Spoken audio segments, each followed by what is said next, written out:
Нашій увазі представляється станок шлакоблочний на 4 блоки з квадратними пустотами. Станок може виготовляти блоки з різних матеріалів. Це може бути відсів, шлак, тирсоблоки, керамзитоблоки, тобто, що є дешевше під руками. На даному етапі покажемо, як працює станок. Засипаємо матеріал. В даному випадку гранітний відсів. Засипаємо. Приблизно входить 4 10-літрових відра матеріалу. Засипали. Тепер беремо, розрівнюємо по формі. Можна також використовувати пачку для засипання, для зручності. Ширина станка дозволяє.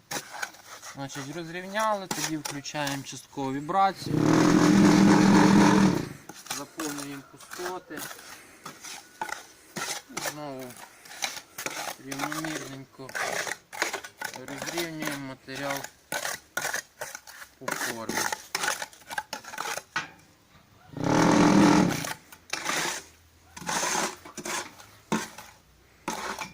Розрівнюємо, якщо треба досипати, досипаємо, якщо є лишнє, забираємо. В даному випадку якраз нормально. Просовуємо прижимну рамку, включаємо вібрацію.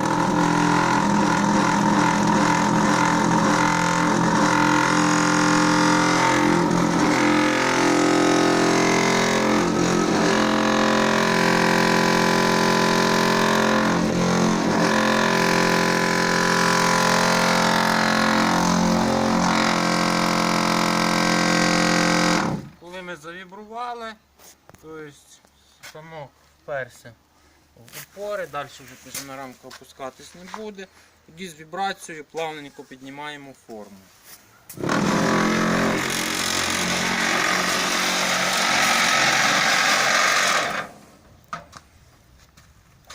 Фіксуємо, від'їжджаємо. От. Блоки стандартного розміру 19-19-39, також вони можуть бути з круглими пустотами. Можете подивитися, кути по кутнику рівненькі, як тут, так і тут.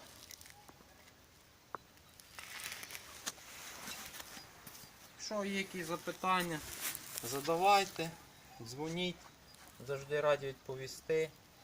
Якщо відео вам сподобалось, ставте лайки, замовляйте станочки. Всього доброго, до побачення.